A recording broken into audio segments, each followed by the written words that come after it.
The mental battle is far tougher than the physical battle. I can take any amount of physical pain. I've done it my whole life, but this is an unwelcome pain. Unless you're going through it, it's real tough. Cancer might kill me, chemo might kill me, but swimming, biking, and running, not going to kill me. So if I die, I die trying. If I die trying, I died smiling. If I die on the swim, I died with a grin. If I die on the bike, I died doing something I like. And if I die on the run, I was having fun. Those are some of my philosophies that I use to stay in a positive mindset. Once the mental battle's done, you're done.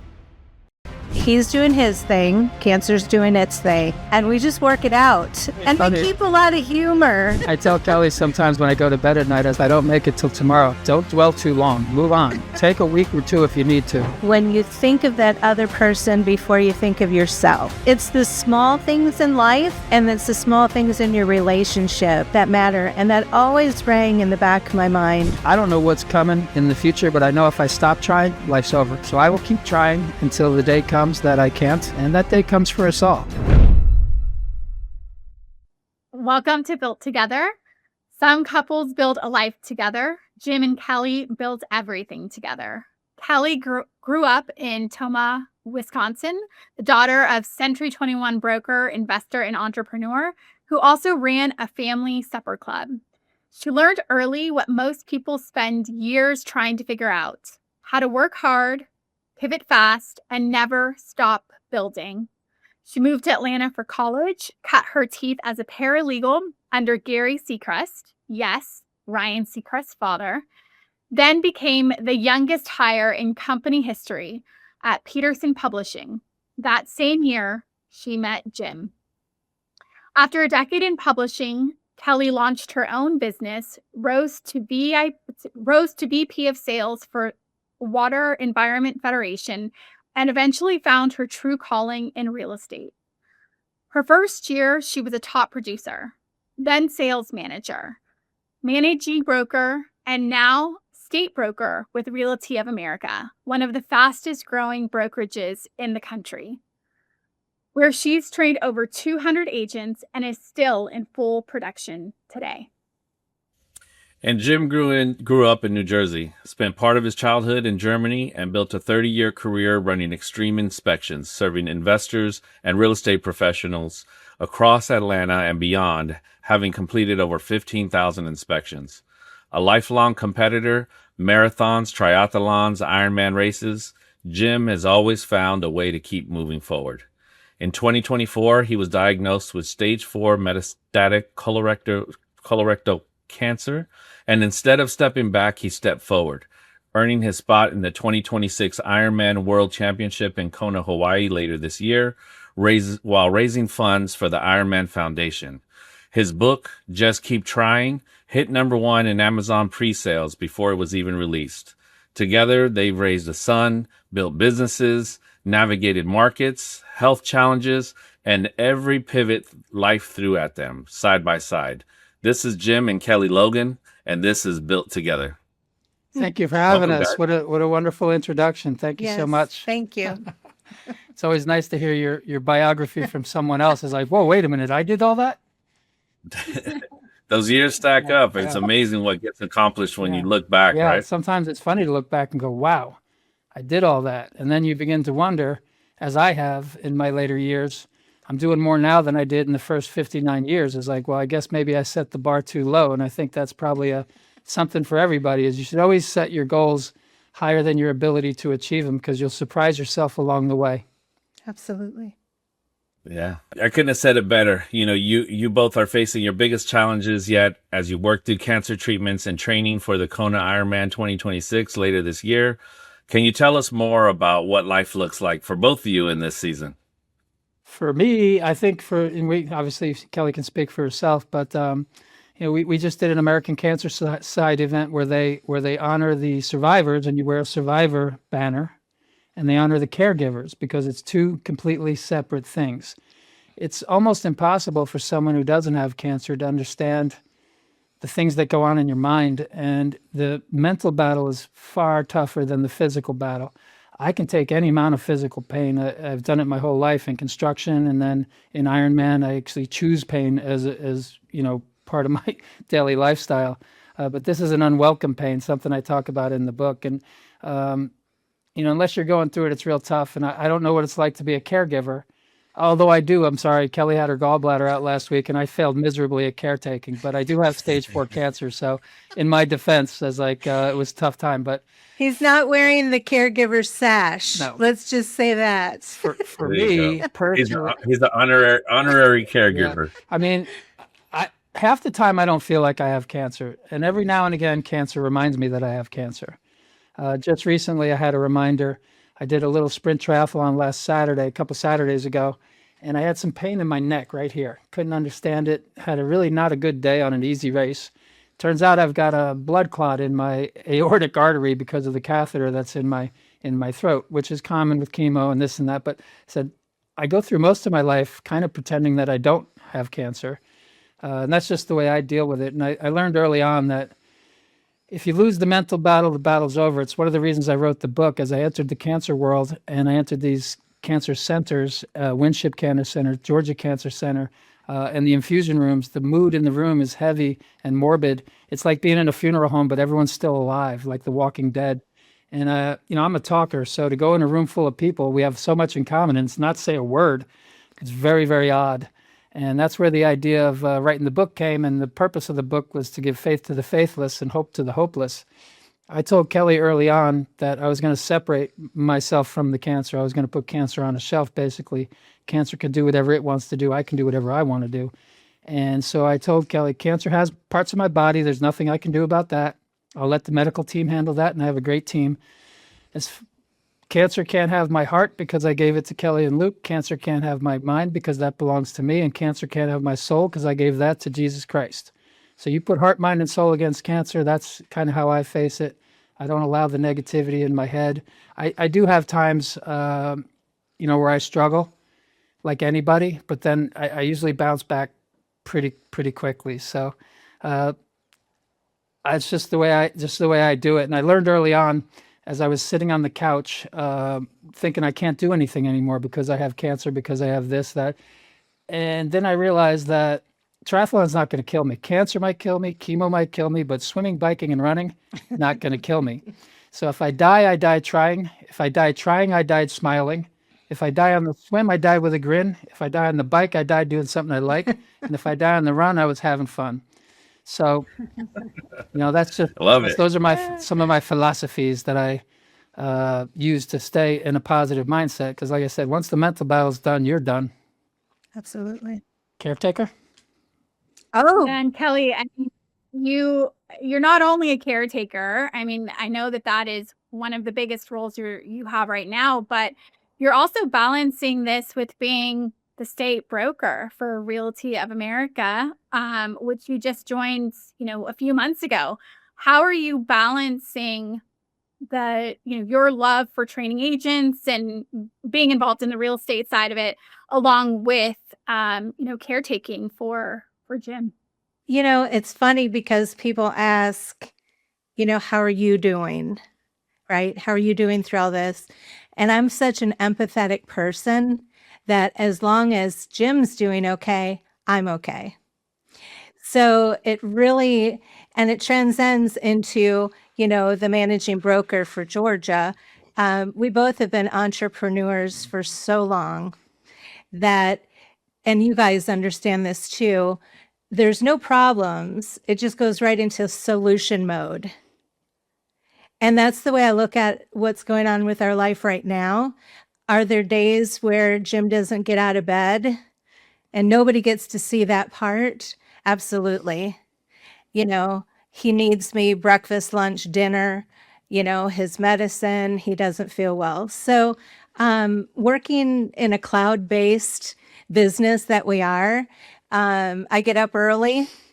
I get into my portals that I need to be a broker. My phone rings all day long, all night long with agents, and I love it. I've got such a passion for real estate, but I also, how do I say this? We both went into this marriage separately as far as owning our own or running our own businesses years ago. So it's, with Jim being a home inspector and in the real estate market himself, he understands the time and effort that I need to put in. You know, it's almost a salvation in a way for me to still have that. I'm still in full production. I've got like 4 listings coming up and I love it. You know, so he's doing his thing. Cancer's doing its thing. And we just work it out. Yeah, it was very And we funny. keep a lot of humor I'm a big humor guy, so We even if keep a it's lot dark, of even if humor it's dark to all humor, this. I tell Kelly sometimes when I go to bed at night, I was like, listen, if I don't make it till tomorrow, don't dwell too long. Move on. Take a week or two if you need to. Keep just a week or two. You know, it's funny. Like it really is true. You have to put one foot in front of the other. You know, you both know the what we've been experiencing in our family, with my brother being in the hospital for a month as well. And it is, you know, we have these other things that happen in life at the same time that we're working, that we're raising kids, that we're just living. And it's hard to compartmentalize, but sometimes it's very good to be able to get to doing just the work, right? Because that's the easy stuff. That's the stuff that's like, all right, I can focus on it. I can pay attention to it. I can knock these things out and feel good on it. And it kind of helps me compartmentalize the mindset to just focus on that. And then when we need to get back to this, because life just happens all around us. I always say that to Adriana, everything, everywhere, all at once. Yeah. Like Oh. the title of that Everything all the movie. time. I like that. You guys are both really good at enjoying the moments. Like you posted something just, I think today, where you're walking around in that beautiful field and you're like, I had a bunch of stuff I was going to say, but I'm not going to bother with it. I'm just going to enjoy the moment, or the nice coffee that you had. So you take those moments. And, you know, we talked about your sons too, is like, you know, your kids are watching you. They're watching everything you do, not so much what you say. And, you know, when your brother Gabe, their uncle's going through this stuff, it's scary for them. So they're watching how you handle something difficult like that. Probably the greatest lesson I'll ever teach my son is, you know, I spent 21 years teaching him how to live, and now I've got to show him how to die with some dignity and how to face a terminal disease. And, you know, I didn't like that word when they first told me. They said, he said, it's stage 4. I said, what does that mean? He says, terminal. Well, terminal is defined as the end. And the end for me was the beginning. The last 2 years was the beginning of my new life, not the end of anything. So the end would be a sudden heart attack when you die. That's the end. The way I look at it is, I got cancer, and I thank cancer for a lot of things. I say it in the book. Cancer is the worst thing that ever happened to me. It's the best thing that ever happened to me, and it's true in both ways. Cancer gave me time to evaluate my life and make changes. Like I said, I had a good life. Like, I wasn't an evil person before, but I'm a better person now. I'm more focused on service. I'm less focused on myself, and I'm absolutely thriving. I'm loving my life right now. I wouldn't change it for a thing. Someone asked me if I could go back and change the diagnosis. I wouldn't change it, because I wouldn't want to miss out on the things that I'm doing now. Yep. Yeah, no, and I think that's, you know, when we first met on a random Thursday afternoon in Las Vegas having a lunch, you know, that's what struck me, is just the extreme presence that you had. And then hearing the story, of course, was just mind blowing, of, you know, what you both have gone through over the last 2 years, let alone the 30 years prior to that, you know, when you guys have been together. You know, and you touched on it a bit, Jim. You know, you're from Jersey. I'm from Oakland. You know, we're both very strong individuals, providers of our family. Hard work. Protect, Exactly. provide. Yeah, You know, it's funny. I'm you know, traditional in a bit, but as you are, I'm kind of traditional, but not traditional, because we don't play traditional roles. I do laundry, I do dishes, I'll do whatever is necessary, according to whatever needs to be done. I don't. 2 things I always say: I don't blame and I don't complain. When you're self-employed and you work by yourself, you got to do everything. So, I mean, if I get a flat tire, I got to fix it. Nobody's coming to save me. and I try to do the laundry, but she's very specific Yeah. on how she likes it done. So Yeah. that's one of the things that she gets to do, and then I get to do the other I'm stuff. not allowed to do whites, so I'm not allowed to touch Or, any Yeah, white. see? or towels. Fortunately, most of her wardrobe is black, so that's okay. Yeah. Yeah, no, for sure. And of course at home, that's also something that we have to compartmentalize. I'll do what I'm good at. I like to cook, Yeah. you know, she'll clean. Perfect. Although she does cook Yeah, as well. Okay. Um, but it's, it's those things that we kind of take and we share in the life that we live, right? It's never 50-50. It's 100 all the time, or sometimes it's her picking up the slack or I'm picking up the slack. And, that's one of the things that I think as we've gotten older, we've been able to let go of it's not ever going to be balanced. Yeah. It just is what No, it you gotta is. pick And and do we're whatever. there for each Yeah. other.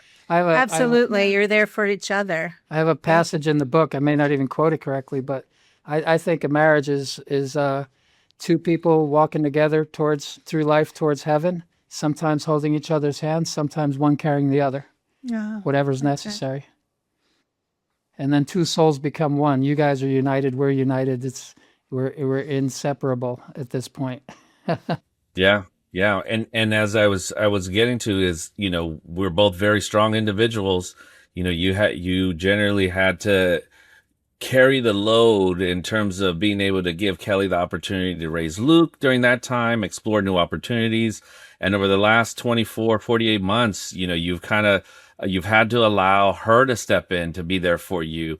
Talk about how, letting go and allowing both she and Luke to be there for you as you navigate the healing. First 6 months, I was steadfast in the idea that I could handle this myself like anything else, just another problem. And I'll tackle it myself. I'll bear the burden myself. I haven't really cried much since this happened. The most difficult part of this was telling Kelly that I had stage 4 cancer and that I might not be around much longer. I told my son, Kelly came in the door, I was a mute. I couldn't speak. And I just cried.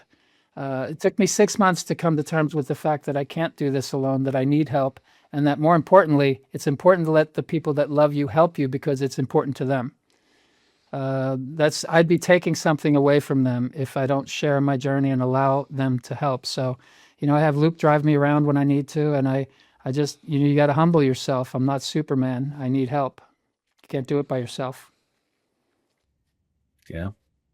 And that's a burden on Kelly because we're definitely out of balance now. She's doing most of the work. So, but I think her work distracts her from the cancer. And I know she talks about her agents, but the way she describes them, she talks about it as her children. They're all children to her, and she takes care of each and every one of them. If you're a new agent, she'll spend hours on the phone with you getting through a contract. She'll answer the phone at night. She'll answer the phone on the weekends. And she's more excited about someone getting a contract than even if there's not much in it for her financially. And we've got a lot of little minions out there all over Atlanta succeeding in real estate because Kelly trained them how to do it the right way. Yeah. And Kelly, what are you navigating right now with all the things that you have going on? What's the hardest or easiest part about this season for you? To be honest with you, I think the easiest is Jim. And I mean that. He's pretty self-sufficient. And of course, growing, building his podcast, building his book, right? The launch, and getting involved with the American Cancer Society. We met with the Southeastern director. She wants to put him in every luncheon. She wants to put his book all over the Hope Centers. So he right now, if you had to ask, he's pretty easy. It's the other part that, it's my business, right? Your mom, recently, her mom's going into assisted care. She can't take care of herself anymore. So Kelly went home for 3 weeks, took care of her mom. To me, one of the most beautiful things you can do as an adult is take care of your parents. And I don't care what it takes. We'll take care of her mom the best way we can. She can't really move around very well. And I know that hurts Kelly's heart because she's so far away. Yeah, just navigating that. And then work. I can't even say it's hard because I love it. I do. Realty of America has just been, Jim got diagnosed with his cancer, and then I got one of the best opportunities of my whole career to be a managing broker for the fastest growing brokerage in America. I mean, it's pretty amazing. So it's such a high for me and such a privilege. And then of course, the navigating this one. Well, what makes Which me feel isn't that good for hard. Kelly is that when and if my time comes, which it will eventually, that she'll be okay. That ROA is more than a company; it's like a family. Everyone you get involved with is so deeply personal, and it's not just transactional. It's not just a job. Yep. It's people are invested emotionally, and I love that part. And I know Kelly likes to be engaged personally. So as soon as the conference came up, she shot out to California. I believe that's where she met you, Adriana. And then we went to Vegas for the Christmas party. So you got to do those things. You got to engage and meet people. And ROA, man, they know how to throw a party. That was a good party. Yes, they We do. really, really enjoyed that. But we got to meet so many other people, like-minded people from Texas, from New York, and everybody's invested in the same thing, which is not just taking care of yourself, but helping others. Which we talked about that, Roberto. Is like I dedicated my whatever time I have left to a life of service. Yeah, I love that. Yeah. Yep. I mean, it's exactly what I was going to say is the organizations and the companies and the people and the culture that we're creating that's being brought together with, what we're doing at Invest with Roots, with what Realty of America is doing, with whatever Resi is doing. We're really building a voice of people who believe in something bigger than what we are today, and we're all coming together for that. And it's really amazing to watch it shape, grow and shift, and the different communities that can continue to get closer to to your point, Jim, the positivity and being able to give back. Because I think what I've seen most recently is there's a lot of people that are doing well for themselves, but they're not fulfilled. And I think part of the story that we touched on when we first talked was really about the new life that you had over the last 48 months that both of you took on, where it is about giving back, it is about pouring into others. And that's what even this weekend during our coffee, Adriana and I were talking about, is how can we create a better world than what we have today, and how do we get larger alignment with individuals, with organizations, with nonprofits that believe in that as well. And so, for that, I think it's the greatest thing you can do when you achieve a certain level of success, to turn around and reach back and put a hand out to help people. There's no greater feeling. You know what I mean? There's no greater feeling than mentoring and nurturing somebody into I know Kelly has numerous stories, but she has one story of a young lady who we didn't think was going to make it. She just, how you have that instant reaction, like, I don't know about this one. But she turned out to be very, very successful. And she had a tragic situation, daughters, and her husband died suddenly. And suddenly she had to go out into the workforce. Well, she's thriving now, absolutely killing it. And I just love seeing her. Every time she posts a closing, Kelly's like, yes. I'm trying to bring her over. Yeah, we're trying to get him all back over. She and her partner. We're trying to get him over. But yeah, that's the greatest thing you can do in life. And I think that Absolutely. God wants us to do. He wants us to use your talents and your skills to serve humanity. And money will follow. We've already talked about that too. It's a funny thing. You're not giving up any kind of money or comforts or anything. You still have all that. But now you're sharing it. And here's the path. So if you have a formula and it works, like ROA or any of the things that you guys are doing, it always just comes down to the person. We know the formula works. If you plug in and do what you're supposed to do, you'll get where you're going, where you want to go, But I always say you got to do the work. And I think for a lot of people, that's the hard part. It's one thing to fantasize about being a great realtor and all these other things. Another thing to get up in the morning and do all the work that's necessary, because a lot of it isn't glamorous. It's just like anything. If you're going to be successful in anything, a lot of hard work. Yeah. And we definitely didn't start off with this mentality, right? We started off like, all right, I have to, care for my family. I have to put food on the table. But over time, as we've, gotten through successes, we've gone through the failures, we've learned through our mistakes, through our bumps in the road, you get to a point where now you're able to give it back, and you're able to and you have additional value beyond just what you've earned. Yeah. You can't put a dollar Absolutely. price tag on that, What's funny to me is when I got diagnosed, I was humbled to a point of bringing me just to sit down in tears. How many people came out of the woodwork that I had forgotten I even knew to support me. And from all over the world, I got people praying for me everywhere. And a bunch of people said that I had done or said something decade ago or even longer that changed their lives. And I don't even remember saying it. I don't remember doing it. So that always feels good. Someone tells me a story of how I changed their life and I don't even remember doing it. It's like, okay, that's cool. But it's always come natural to him. Yeah. It's I'm always naturally come natural. optimistic. Some people Yeah. have asked, like, did you get this way after cancer? No, I was like this way before cancer. I just hit the gas. We used to call him Socrates, short for Socrates. I've got a philosophical mind. So Yeah. And so now at this point, you guys have been together 30 years. You both started off extremely independent individuals, not looking for a relationship initially. Kelly, what's your 30-year secret? First of all, I think you have to be really good friends. I think there's a foundation there.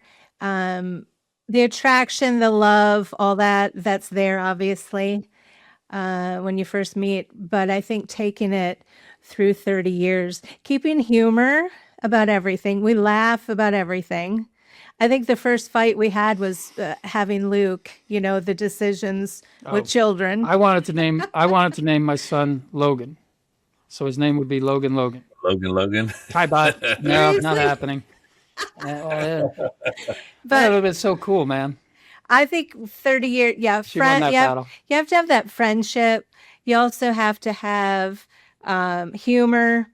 And then I'll share something really cool. And I tell a lot of young people starting out, about to be married.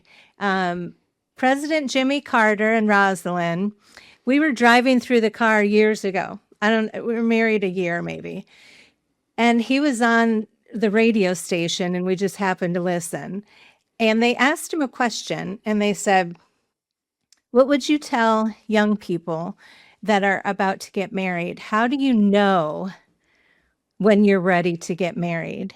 And he said, when you think of that other person before you think of yourself.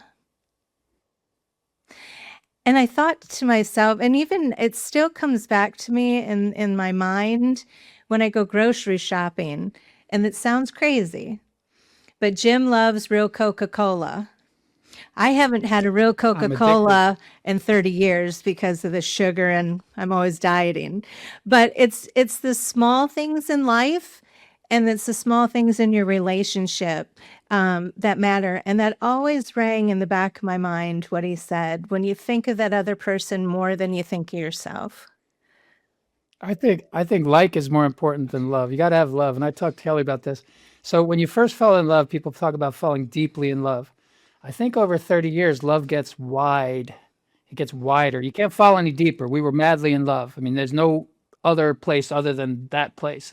You can't get any more in love. But it can get wider, and the base becomes so stable that it can't fall over. Think of like a tall fan with a wide base. You don't start out with a wide base. That's why a lot of early relationships, you got that deep love. But when that fades, which it naturally does, and it's actually a chemical thing, for 18 months you have these love hormones but then they go away. So now you got to like each other. It's like, okay, when we spend a lot of time together. I mean, we're always home together. We're always together, probably too much.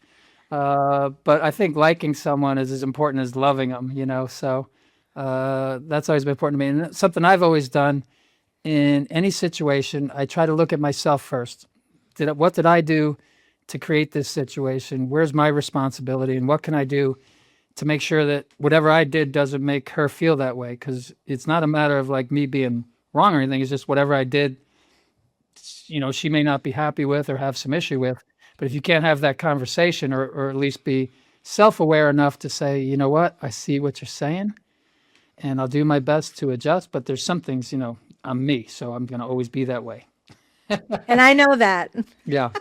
And I know that. But think about this. This is what I would say to a young couple as well. So when you get married, you're going through life together, right? So it's, this is an adventure.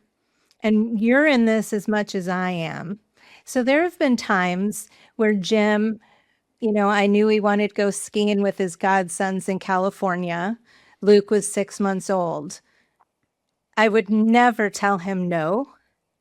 right? That was a special time for him to go and ski in Tahoe and be with his godsons. I think that's what I see in young marriages that fight or argue a lot. It's okay.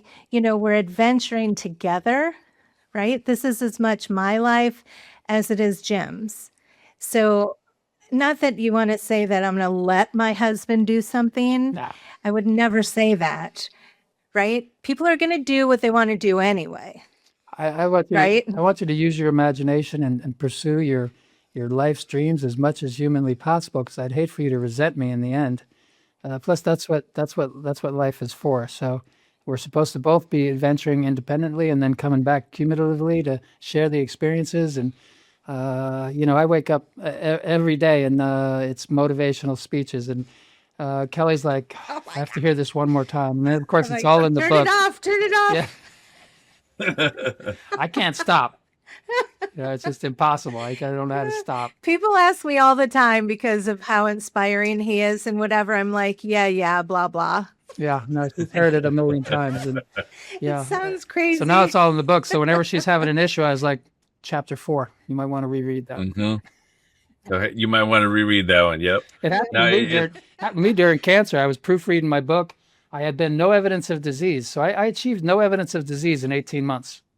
After I'm up to 24 chemotherapy sessions, 5 radiation treatments, and the surgeries that include removing 40% of my colon, 60% of my liver, all of my gallbladder, all of my rectum, resulting in the ostomy that I have today, which puts me where I'm at. But in September of 25, they removed my rectum, and I was no evidence of disease for about 4 or 5 months. And as I entered 2026, I was cancer-free. At least I thought I was. And we came into January thinking this is going to be a different kind of year. Turned out first week of the year, my stoma prolapsed. They found new tumors. I'm back in chemo. Kelly had a gallbladder. Her mom's in this. Like, you can't make this stuff up. And I was telling you, Roberto, we were talking the other day, when things like this happen, you're being tested. You're being tested. This is a test, and you got to rise to the challenge, and that's how I see everything that happens in my life. It's a test. I'm being tested to see, what I can handle and what I'm capable of. And, God doesn't give you more than you can handle. Apparently he thinks we can handle quite a bit, and I think we're doing it pretty well. So leading by example, try to anyway, For sure. I mean, wow. Well, I tell Kelly all the time, I'm half the man I used to be. They took half of it out. There's not much left inside. Well, it's funny is, you don't need, your liver grows back. They took 60% of my liver. It grew back in 3 months. You don't need your gallbladder. I don't miss it. You have so much colon, you could take a bunch out and never miss it. I do miss my rectum, I will be honest. That I wish I had back. Mm-hmm. But it is what it is. And so this is the thorn in my side that I have to live with, and you just adjust and move on. Anytime I feel sorry, I was feeling sorry for myself one time, and things just weren't going my way. It was early January. I was like, how the hell am I going to get all the way to Kona with all this stuff going on?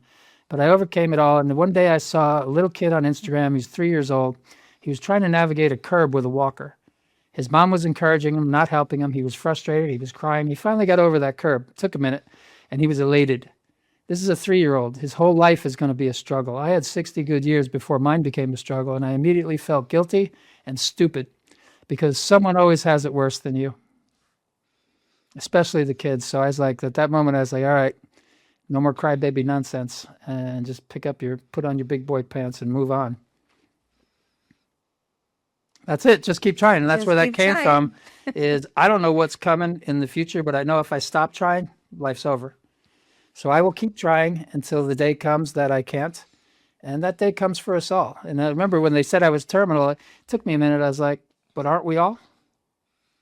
Yeah, we are. We're all on a path on a making sad our note, way. just as an example, Ironman Texas, something I've been down to do a couple times. They just had it this last weekend. It's in April. And a 32-year-old fitness influencer from Brazil, beautiful young lady, drowned on the swim. Oh, really? Yeah, tragic, but Tragic. sometimes these things happen in life, you know what I mean? So it just always puts things in perspective, So you never know today, tomorrow, right? That's why you have to be present and be happy with what's around you and It is. It's like when I posted yesterday and I was up on that mountain with all the kids and the dogs running around and Adriana was up there. Man, we were tired. And then I was Yeah, thinking about you as I yeah, was climbing that mountain yeah, too, because I'm sitting here like, oh, my back hurts. yeah. Like, oh, I can't complain. No, no, no, There's no no. complaining Yeah, there. that's the way I got to you get always to the put things in perspective that way. So perspective is a big thing. If you get stuck in your own bubble, you just think about your own turmoils and your own trials and tribulations. And some other people have it worse, a lot worse, and they've had it worse their whole life, you know? I'm not the only one doing triathlons or Ironmans with disabilities.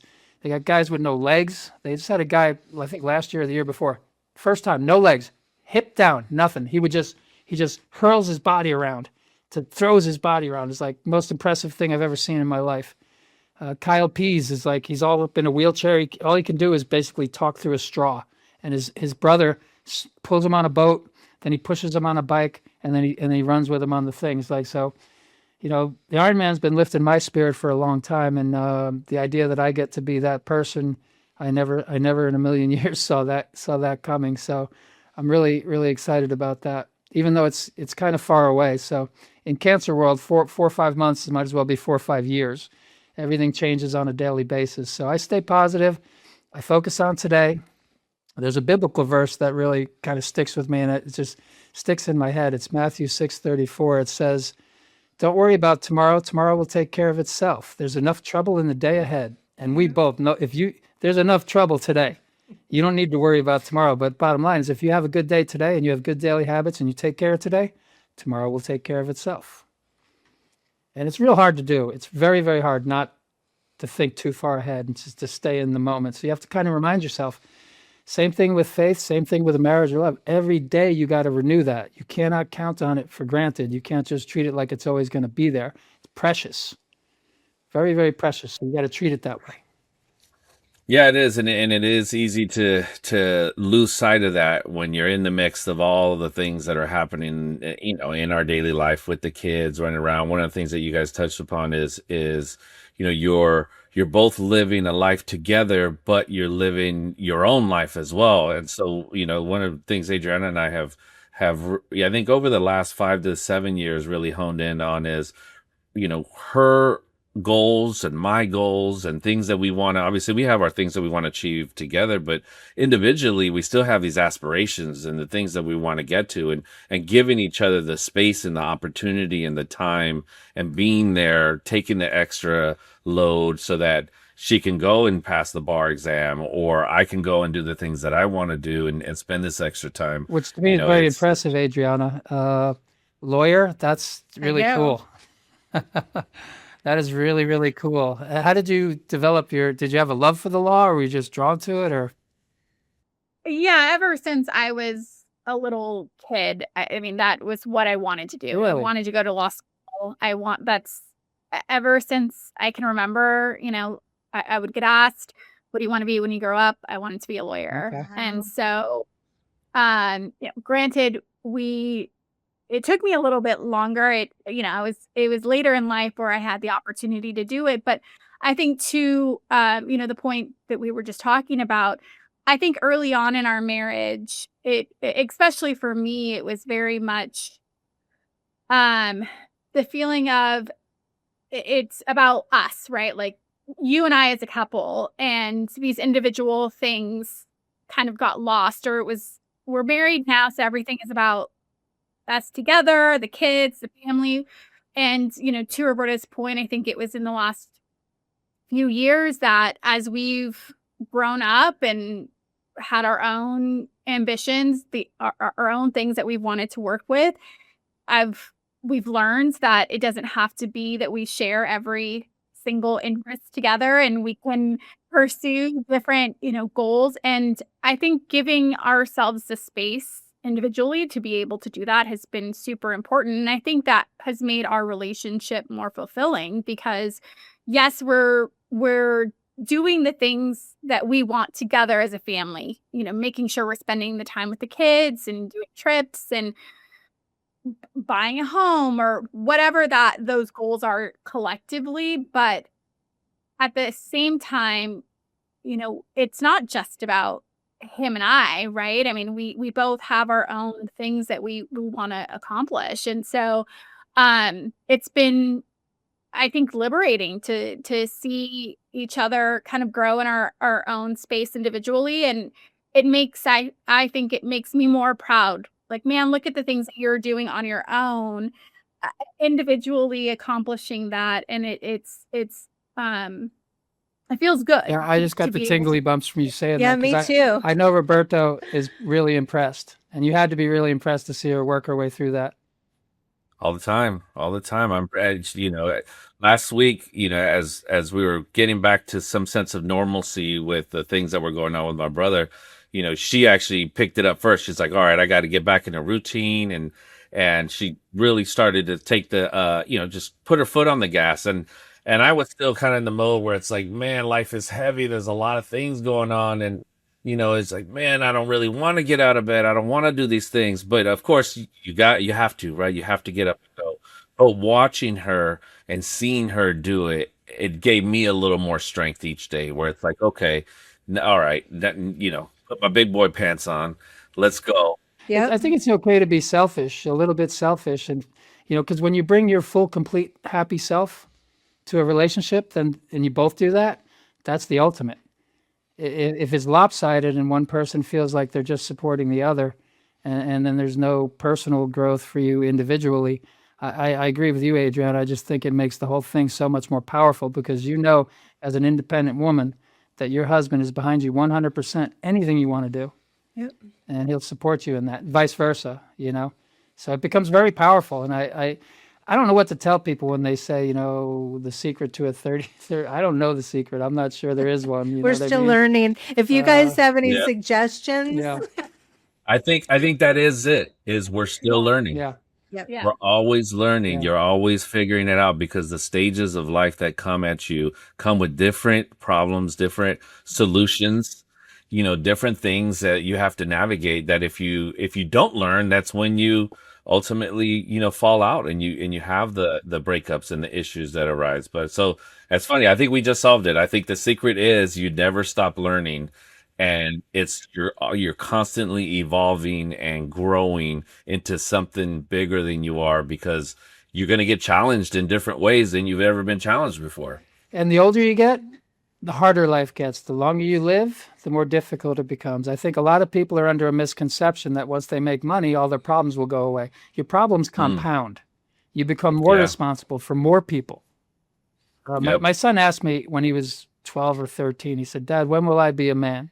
I said, good question, and I'll tell you. I said, when you're responsible for other people. Right. That's when I took my responsibility as a man a little more serious. And it's not just Kelly, and it's not just Luke. I have my godsons. I have people that have relied on us throughout our life to help them through hard times. Our house has been almost known as a hospice. People have trouble. They have divorces. They have issues. They come live with us until they get back on their feet. The That's wayward happened more than home. once. The wayward home. Yeah. Mm-hmm. And it's created some issues for us because some of them were my friends who had some serious problems.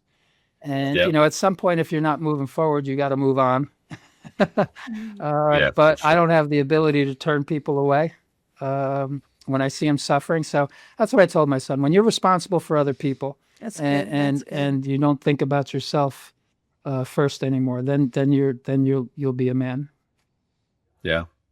No, that's well said. We mentioned it previously, but we started our parenthood very early at 21, and I didn't even know how to take care of myself. I was having the conversation with my mom, like, Ma, I haven't even taken care of myself fully, and I'm gonna have a kid, And then she says, there's no playbook, there's no right or wrong. You're gonna have it. You're gonna take a look, and you're gonna learn as you go. You're gonna take all the information that you know today. You're gonna apply that. You're gonna bump your head. You're gonna stub your toes. You're gonna run, and you're gonna learn as you go. And now I would say I'm a professional father. Yeah, absolutely. Absolutely. But I have enough experience that I know how to guide them along the way. And like as you mentioned, there's more stages in my life that I'm gonna have to learn that ultimately I'll impart on them when they get to the right stage. Yeah, absolutely. One of the things that you said recently that really resonated for both Adrienne and I was running directly into the storm. Yeah. I loved it. I loved it. I quoted it to her the other day to get her to do some Right shit into the heart of it. You Oh, got to yeah. go do some through it, things you man. want to do. So yeah, talk about that. Yep. Don't avoid it. It's like if there's a problem, just try and drive Be straight the into it. buffalo. Yeah, Be the I buffalo. learned it from a thing I saw. They said buffaloes run into the storm, cows run away. Cows run themselves to death because you can't outrun the storm. But if you go through the middle of it and you deal with it, as I said, there's a country song. If you're going through hell, keep going, Yeah. because you'll get to the other side. You learn the lessons along the way. Yep. Otherwise, you're constantly avoiding the storm and you don't learn anything. So Yeah. Yeah, no, I love that. And it does. Oftentimes if you run away or you don't address it and it just sits there, that's when the anxiety happens. That's when and oftentimes it's 99% mental. It's you in your own mind, causing all these things of possibilities of things that may happen when you actually address it and you go head on straight into it. You get to the other side and you're like, oh, that wasn't too bad. Woo, I'll tell you, got I learned through it. I learned it in triathlon. Once you go through difficulties, once you go through an enormous amount of pain and suffering to get to a certain place, you know that you can get there. So the next time, it's in my book actually. There's a research study that was done, and what they did was they took rats and they put them in a jar with enough water that they couldn't really stand up or anything. So the first round of rats, they put them in the jar and they waited to see what would happen. Within 15 minutes, they gave up and drowned. The second study, they put the rats in the jar, and every now and again, they would grab the rat, pull him out, give him a break, put him back.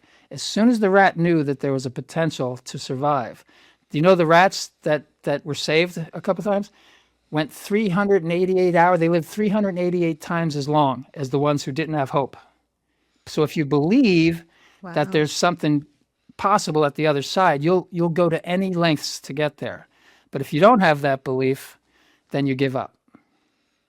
Yeah, man, it's like when you're testing your body and you think that you're done, and then you go and you realize that you can go blow way past what you thought you could go, and then you're like, oh, my body actually can do what I didn't think it could do. Yeah, and you do we that. all on a mentor regular- people. You guys mentor people. The most difficult thing is to impart the wisdom that we have on young folks who aren't necessarily fully ready to receive the information. Or old folks. Or old folks. I know Yeah. people who are our age or older that still aren't ready to receive the information. Yeah. True. So that's always the challenge, you know. Someone asked me the other day if I was upset that I didn't come to these epiphanies and these realizations sooner in my life, that it took cancer at the end of my life to bring me to that point. I said, no, I'm not going to hold myself responsible for not having knowledge that only time and experience could teach me. This was the perfect time for this to happen. Yeah. And I'm, for one, not going to question God's plan. This is God's plan. So you want to question God's plan, you go ahead and do that. So, you're never done. And I think for a lot of people, I talk about it in the book, is complacency is what got me. I had a lot more talent, a lot more skills, but we reached a certain point in life where I didn't have to work as hard. I didn't have to try as hard. And I was more focused on myself and my, immediate surroundings than I was on a larger scale. And cancer kind of, as I said in the book, it shook the snow globe of my life. My snow globe was settled. You don't want your life to be settled. You want it to be fun and exciting. I don't care how old you are. You should have a reason to get up in the morning, whatever that reason may be. It doesn't have to be triathlons. You could be in the chess club or, yoga. I don't even care what it is. Just something you're passionate about. You're not done yet. You still have things to do. I don't care how old you are. And I think the one thing that, there's plenty of things that I've taken away from our conversations and especially the one in Vegas, but you definitely have the perspective of things are happening for us.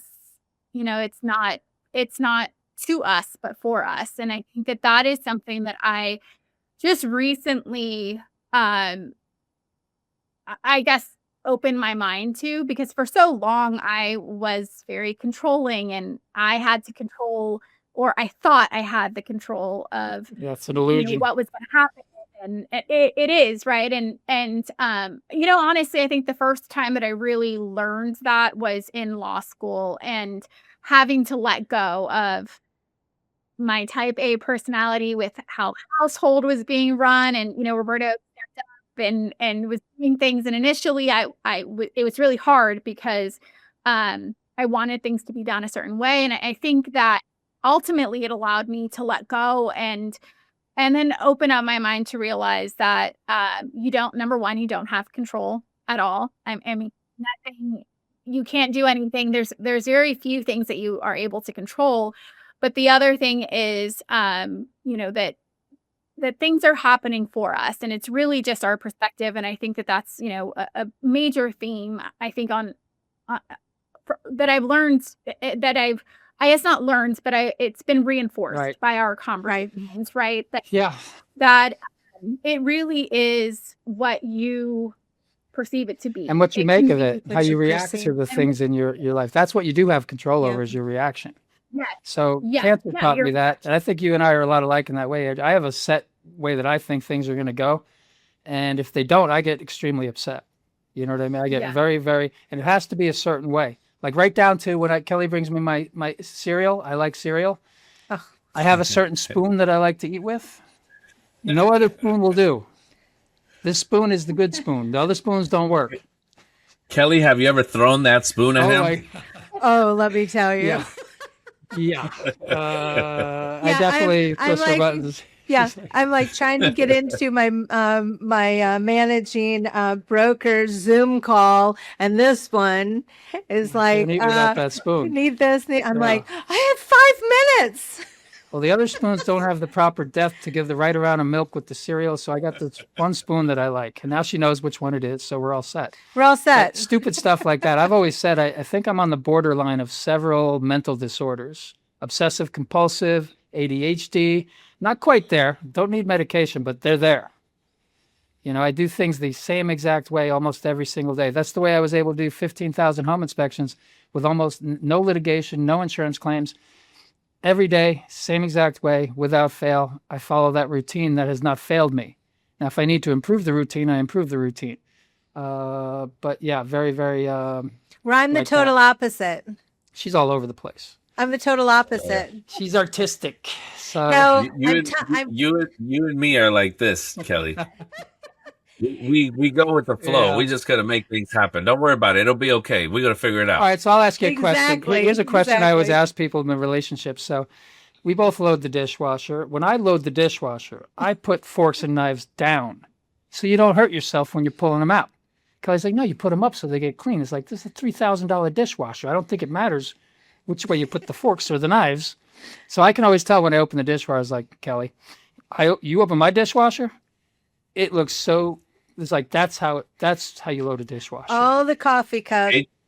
All the coffee cups on one side, all the forks in one bin, knives on the other side. Adrienne, is that you? I do it the same way every time. She comes in and rearranges. She'll rearrange. I've done that before. I've totally redone the dishwasher because it's just ridiculous. I'm like a drunken monkey. I just throw it in there. I also wash every dish before I put it in. It's clean before it goes in. I don't believe that the lasagna is going to come off after it's been crusted for a day or whatever. I just don't buy it. I rinse it off, but my thought is it gets out of the sink into the dishwasher. It's going to get clean. It's going to get clean. It will get clean. This is one of those little idiosyncrasies, is like the total difference. Well, I think opposites are best because you don't need two of the same. Each person bringing a different perspective and fill in different spaces, and it just makes you more powerful that way. Well, and I think it relaxes him because he is set in his way, and here's me, we'll get to it, or it works for her, so I can't. And it works for us, and it works for us. I'll say this: I tell Kelly has an issue, a problem with real estate, and I would say I'm not one to chime in, but I'm totally one to chime in. I have an opinion pretty much on everything. So she's on the phone talking to me. I'm screaming in the background, dude, this, that, the other. And so I'll tell Kelly, here's your problem. So I'll give you my top 3 solutions.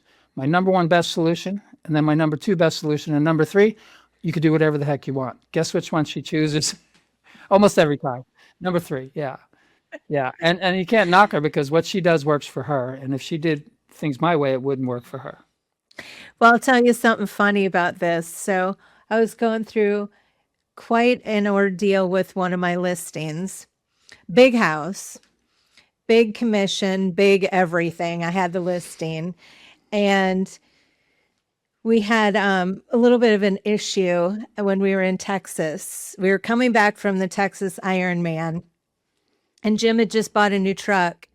And I'm driving, my phone is plugged into his truck, so it's pulling up all of my messages, right? So we're driving, we've got, 10 hours in the truck, and I press messages, and it goes on, and we had quite an ordeal with this one agent that I was working with, the buyer's agent. And this one chimes in. Well, it starts taking My his jersey came out. verbal. There was a lot of language that is not appropriate. I was like, that's stupid. Blah, blah, And it blah. says, It starts recording. "Do- I was like, don't send, don't send. said send now, and I'm like, no, cancel, no. cancel, Please no. cancel. I don't have the patience. So, as a home inspector, I work for myself, by myself, and I run the show. It's my show. There's no input from anybody else. So I kind of like that. Like we talk about control. I had control, Yeah. There's only one time I think I fired somebody.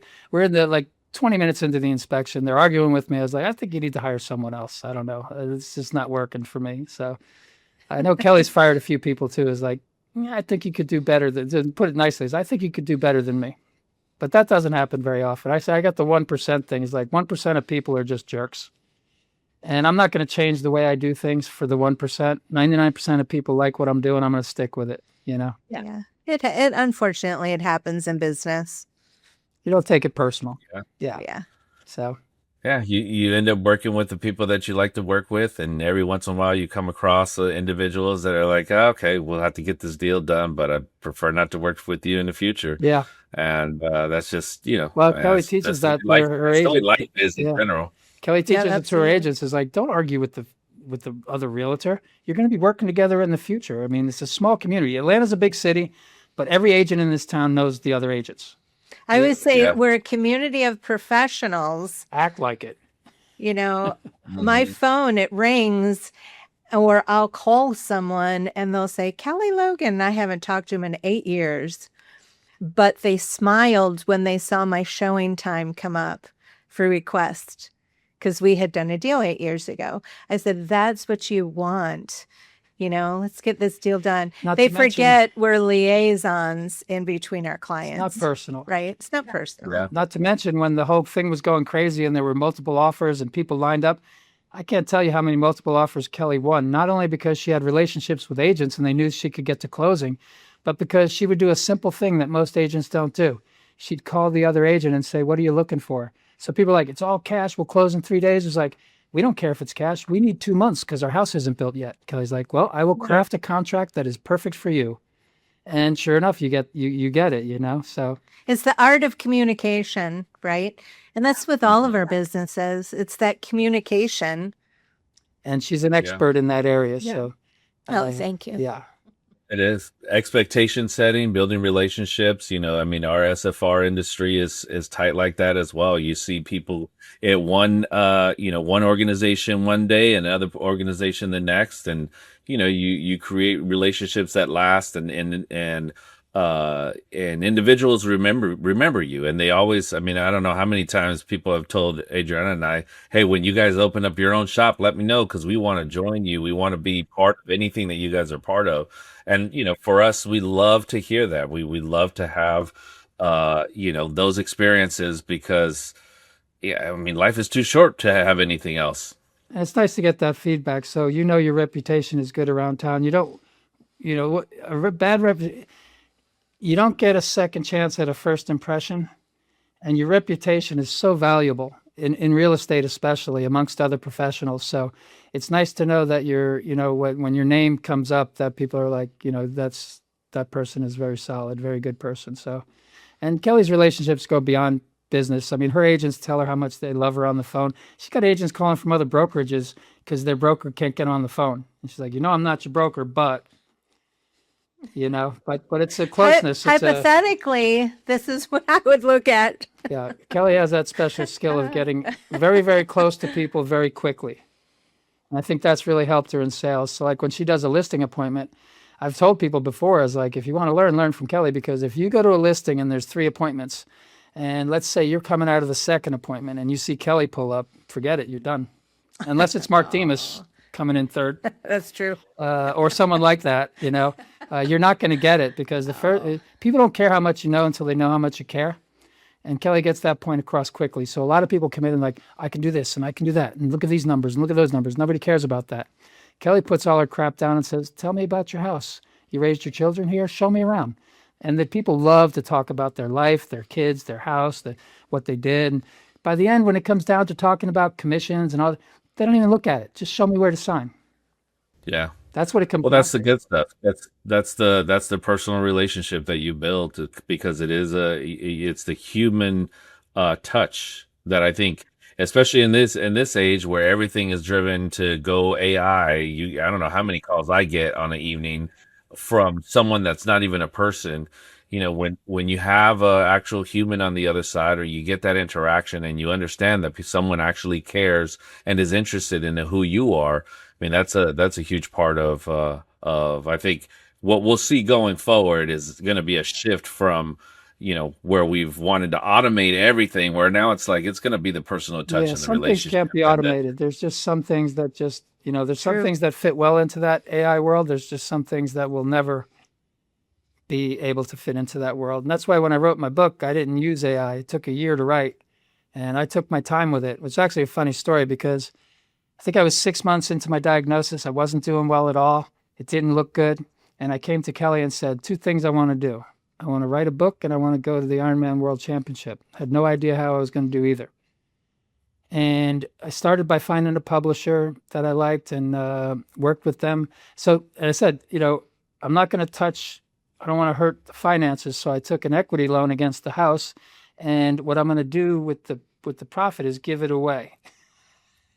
So Kelly's like, After you pay us back first. okay, I guess, it's like, wait a minute. It's like, don't worry. When you give, you get. Everything will work out just fine.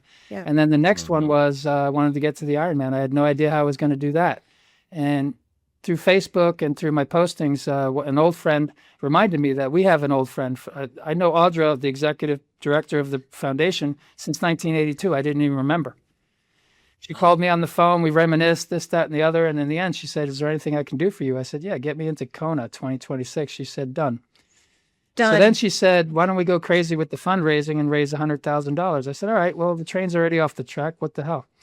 And then I decided to use the profit. We're already dreaming big, so let's just dream bigger. Yeah. And now what they've actually allowed me to do is I just printed 100,000 postcards today. Cover of my book on one side, donation page on the other.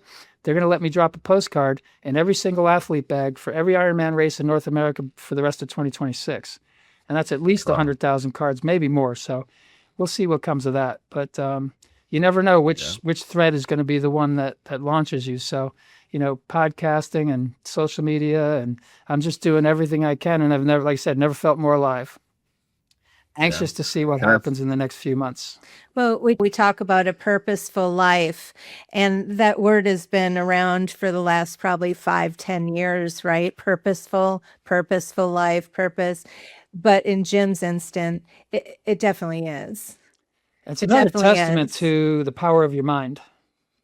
I'm on my deathbed, chemo, 30 pounds underweight, level 3 skin infection, really no hope for the future. And yet I decide to do these things, and guess what? They happened. And they're still happening.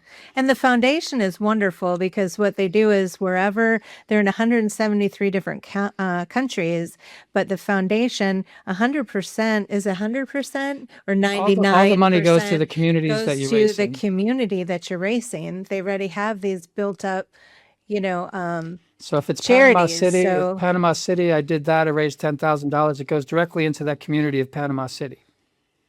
And they teach kids to swim. They give kids bicycles that don't have bicycles, kind of stuff that nobody else is really doing.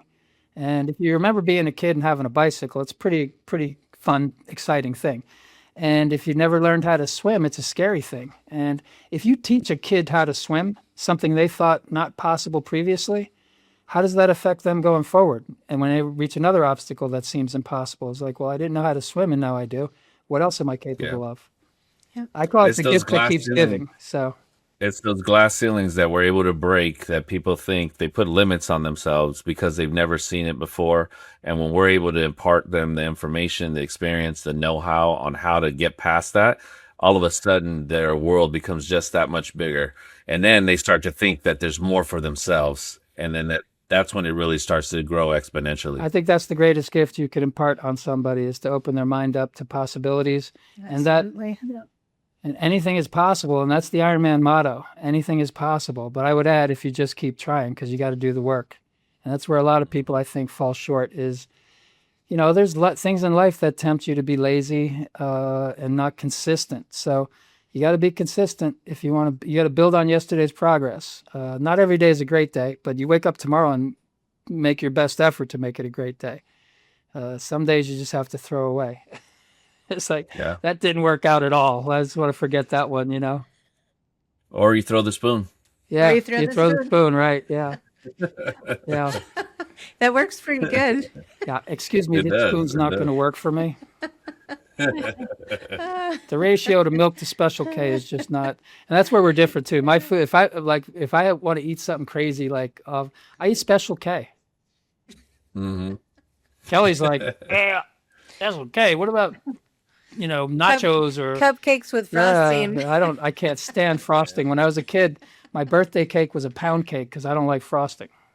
To this day. Yeah, and I don't even like pound cake that much, but apparently you got to have cake on your birthday. We do 2 cakes. Yeah, one for Kelly, one for me. With frosting and one without. Kelly grew up where her mom put dessert on dinner table every night. They grew up in the restaurant business, so you didn't eat dinner without dessert. That's just part of the meal. Yeah. Yep. Built together rule number 24, 2 cakes. Yeah. Yes. Yeah. So opposites attract. But it's nice to reach this point in life where, you how long have you guys been married? Oof, 20.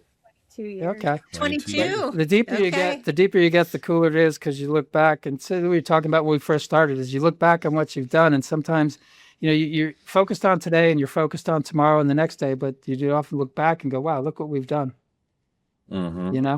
Well, I love what you said about the love getting wider and so wide that it can't topple over. Right. That base becomes so strong that no matter what you face, and we're at that point now, nothing can separate us. We're wide. Yeah. We're wide. We're deep and wide. Yeah. We're fat. But at first you're just deep. You got to build that base, of trust and mutual respect. And, and that takes work. Like I said, you can't just get married and be like, okay, we're done. There's loads. You got to remind yourselves every day and remind each other what you mean to each other, and keep that fresh, so you don't reach a point where you look at the other person and go, I don't even know who you are.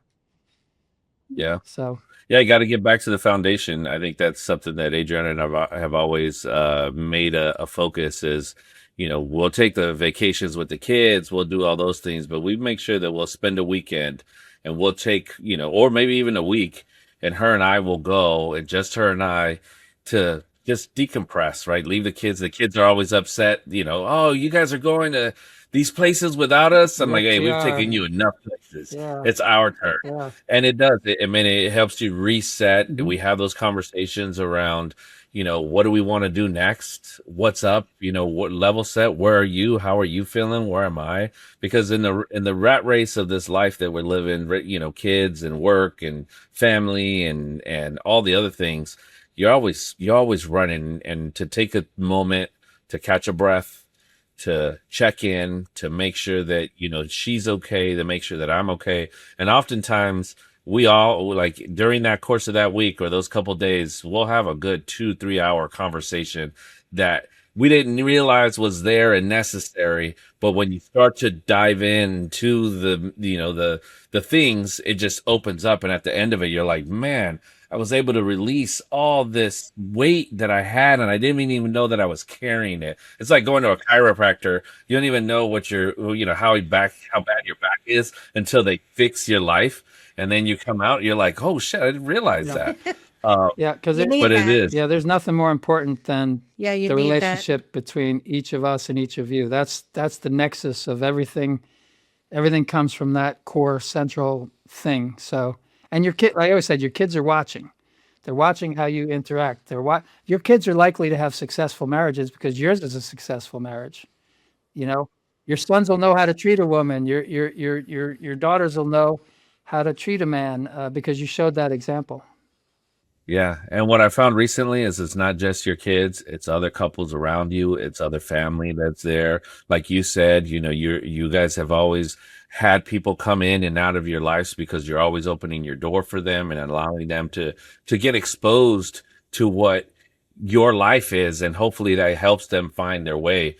And, we've seen that as well. It's a added blessing that you're able to be, a beacon of light for them, because oftentimes we have to go and look elsewhere to find that for us too, for some encouragement. So for me with cancer, it forced me to be a little more selfish. I told Kelly, it's like the biggest difference being cancer and no cancer is after cancer, the list of things I don't care about got so big. I got to tell you, stuff that I used to care about, don't care. So I've simplified my life to just a few things. Just this year, I retired from work because I don't care about that anymore. I'm only concerned with arriving alive in Kona and with enough fitness to finish in under 17 hours, publishing and promoting the book, and then raising money for the charity. So the narrowing of my focus has been a gift in itself because I can focus on Luke, Kelly, and some very simple things and block almost everything else out. But with him saying that too, it's funny or more ironic because we're in this season of life, with what he's going through, it's also affected my thought process. When he got diagnosed, it was on a Tuesday. I had to go to a client's house on Wednesday that it was an awful divorce couple that I had their listing, and it was just a mess. He didn't want to leave.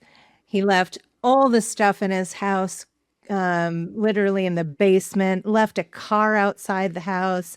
We were closing on Friday. This is Wednesday night. I took my son and Jim's truck thinking, well, maybe there's just a few items in the basement. We'll just throw them in the back, take care of it. And when I got there, it was the entire basement, half the stuff in the house, and this junk car, in his garage, in his driveway.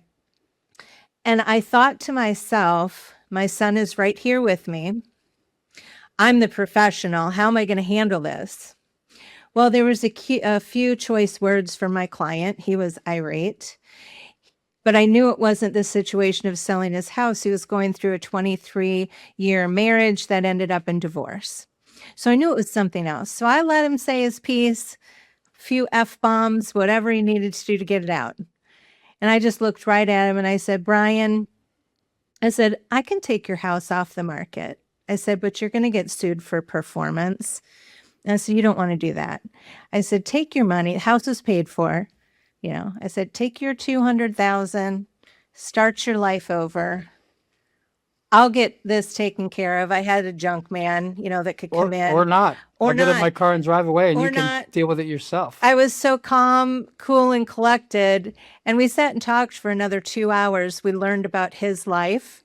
I asked him about his business, just to get to know a little bit more of him. We get in the truck and my son looks at me and he goes, I don't know how you just did that. It was a master class. Because you're going to in closing sales. on Friday. I said, yeah, now I have to talk to the buyer's agent to make sure we can get this all done. But at that point in my mind, I was like, I could care less. About one closing. Yeah. Seriously, if that's what you want to do, Brian, it's fine. It was such a calming, where before all this, I probably would have been an absolute mess. I would have had my junk man over there that night. It's affected us both to the point of what's most important. Perspective. Right? God, us, our family, and our son.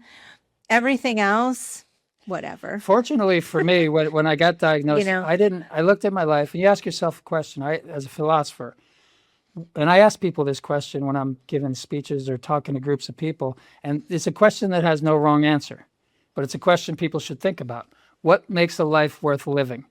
It's not the amount of years, because there's lots of people who lived a short time and did a lot of things, And it can be different for everybody. For some people, they just want to have a nice house, a family, a good job. It's very simple what they want. Others want a lot more out of life. But what, you ask yourself, what makes a life worth living? And then you can fashion your plan around that, so that when you end up in the end, and I looked at my life and I thought, I'm pretty happy with the things I've done. I've got a good marriage. I've got a good son. I built a good business. That's all done. Great friends, great family. The two things I would miss if I was to die today would be watching my son get married and having grandchildren. And I really wanted those two things. That would be the bow on top of the present of life, to have those two things. But even without them, I'm still pretty happy with that. So if you get diagnosed with a terminal disease and you change everything in your life, you probably weren't living the life you should have been living. I didn't really change anything. People are like, you want to go somewhere, do something? I was like, I asked no, him, I don't want to go anywhere, do anything. I like my life. I like my wife. I like everything about it. I just want to keep doing what I've been doing. And that's exactly what I did. I asked him, do you have a bucket list? Because mine is, I want to go to Thailand and play with the elephants. I will go there someday. That is we all have that thing. At least Well, I've got Kona. But yeah, Kona, I guess, was Kona, yours. yep. But that was it. Yeah. But other than that, no. I mean, I lived in Europe. I went to high school in Europe. I traveled enough. I've done enough things that I don't have a whole big bucket list, But I always like asking people that question because there's no wrong answer. What makes a life worth living to you? And if you start there, then you can craft a little bit of a plan to maybe make sure that you fill those boxes. Because the worst thing is get to the end of life and regret not doing things maybe a little bit differently because you don't get a second chance. Yeah. Well, and a lot of times we're put in a box to go and live a specific life that may not be ours, right? Because we're chasing the money or we're chasing the accolades and we're chasing something that is the ideal life when it's not to, how we started it, what you're passionate about, what wakes you up in the morning, what really drives and builds your internal flame that makes you feel like alive every day. And talk about it in the book where you're talking about chasing. That's how I felt my whole life. Chasing this dream, chasing that goal, pursuing. After cancer, I wasn't pursuing. I felt like I was being drawn in, like I was being led into my life. I don't have to chase it anymore. It's coming to me. Yeah. And one of the things you said is happiness is in the pursuit, right? So in my pursuit of happiness for 60 years, I learned that happiness is in the pursuit. And when there's another question I ask people, what's more important, the journey or the destination? That's a question a lot of people ask. And I've got the answer for me. All there is the journey. You may never get to the destination. The only destination I care about is getting through those pearly gates and getting into the kingdom of heaven. That's the final finish line. I think everything in your life is an audition for that. You're being tested. Everything you do, you're being tested. And it's the journey. It's the daily activities, the people you spend your time with.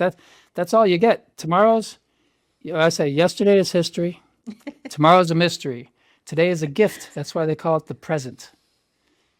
So really, if you can learn to live in the moment, you don't have to have cancer to begin doing all these things. I mean, cancer is what's the catalyst for me. Unfortunately, it's, people have to have tragedy to have the catalyst. But man, if you can just have the catalyst without the tragedy, wouldn't that be better? So yeah, that's what I'm trying to impart with whatever wisdom I've gained in the book that I wrote. So yeah, that was the whole purpose, was to give hope to the hopeless, faith to the faithless, and hopefully help a few people out along the way. So I'm so glad I wrote the book, because for me it was therapy. Really, through 1 year of chemo and surgeries and this and that, always working on the book, and it took as long as it took. So, writing it was easier than publishing it. Publishing, I mean, what a nightmare. All the different stuff and things you don't even know. It's like, it's a lot.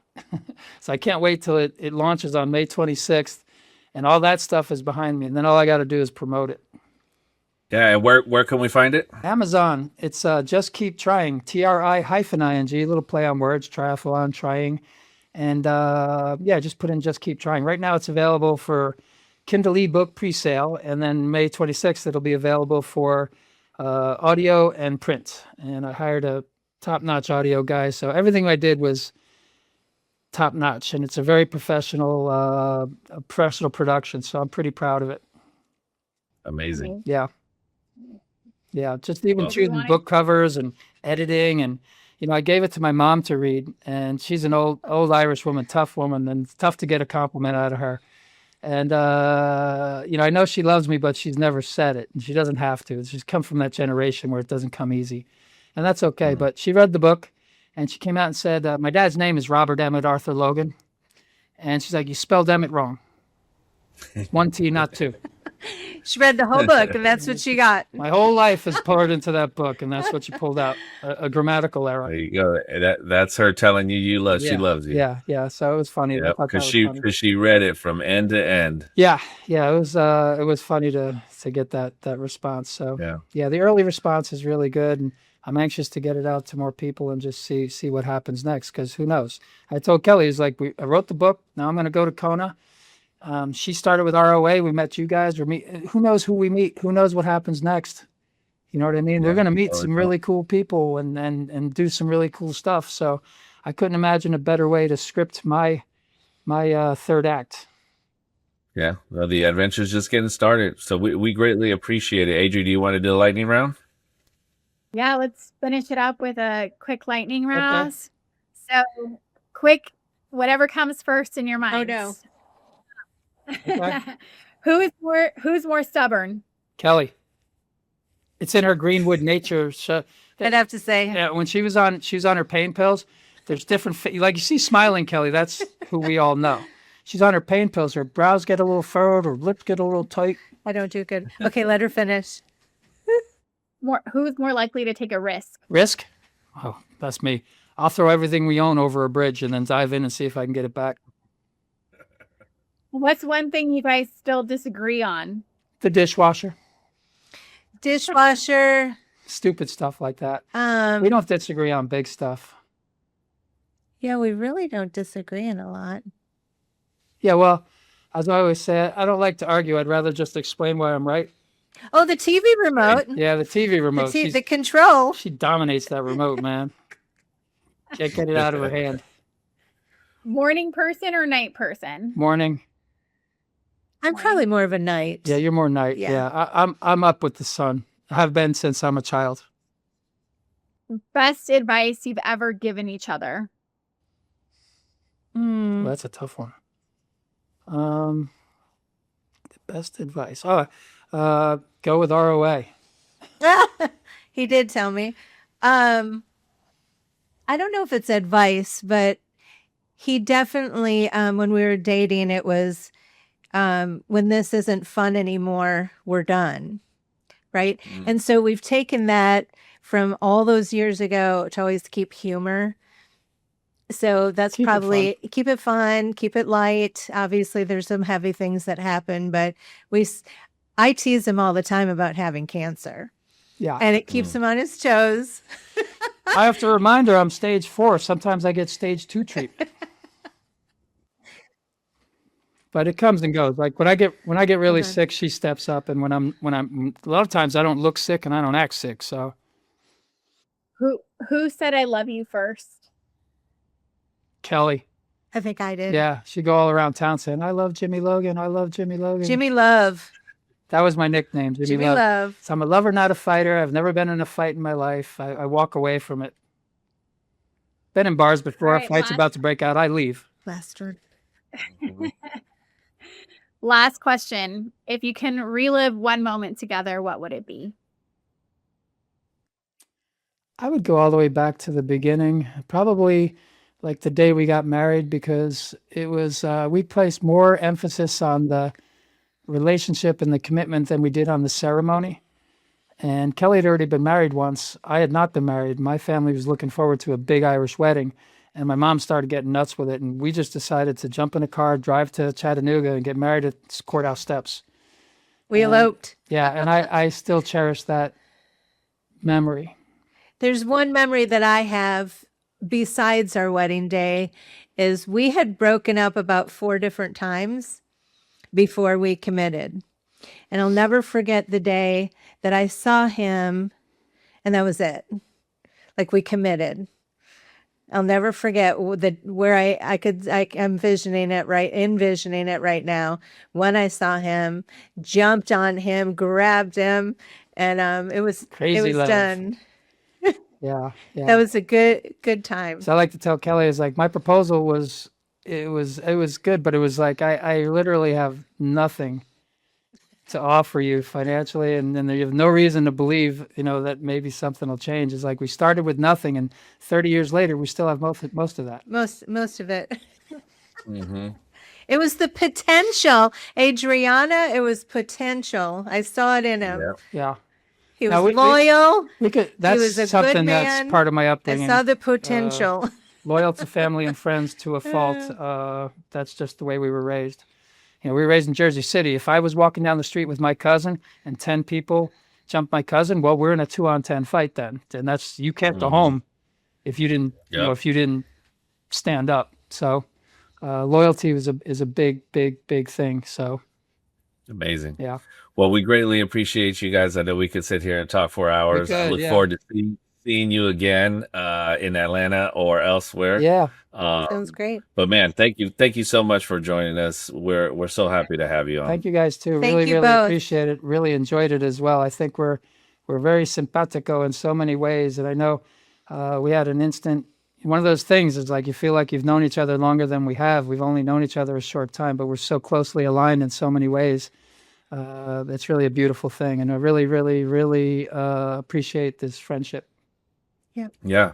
And we'll put all the links to your Ironman donor page Yeah. and your social media, and we'll help blast as much as possible so we can get you support for your book. And you. I look forward. I was telling Adriana I want to be out there to support you in Kona as well and update Yeah, that would be great, man. I would love to see you there. I think that's a fantastic, yeah. nice time for the two of you to get away. Yeah, Exactly. That it will be. yeah. So Thank you for having us. yeah, really appreciate it.